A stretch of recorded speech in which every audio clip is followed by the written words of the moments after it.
እናሻግራት ሁላችንም በመደመር መረሻችን ጫፍ እስከ ጫፍ እንዲሰማ ለኩሰው ይቀጣጠል የድርሻማ ዳርና በመሃል ባጋርና በዋና በአርብቶ አደርና በአርሶ አደር መካከል ተገንብተው የነበሩ የልዩነት ግንቦች ፈርሰዋል።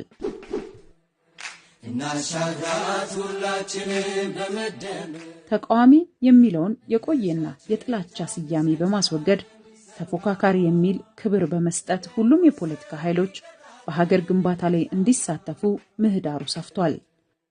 መረሻችን ጫፍ እስከ ጫፍ እንዲሰማ ለኩሰው ይቀጣጠል የድርሻማ የሞት ፍርድ ተፈርዶባቸው በስደት የነበሩ ወገኖች ሳይቀሩ ወደ ሀገራቸው ተመልሰው በነጻነት እንዲንቀሳቀሱ መደረጉ የለውጡ ቁርጠኝነት ማሳያ ነው። ለኩሰው ይቀጣጠል የድርሻማ እናሻግራት ሁላችንም ብልጽግና የርዕዮተ ዓለም እስረኛ ሳይሆን የኢትዮጵያ እሴቶችና የመደመር መርህ ውጤት ነው።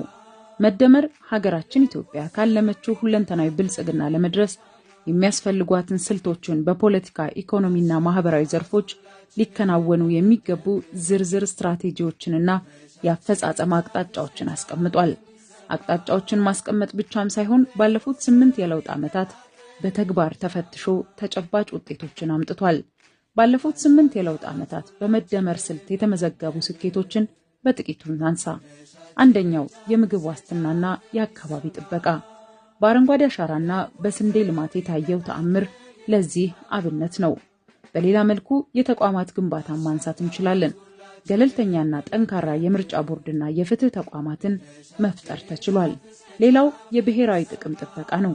የኢትዮጵያን የሉዓላዊነትና የልማት መብቶች የማስከበር ጽናት ተረጋግጧል።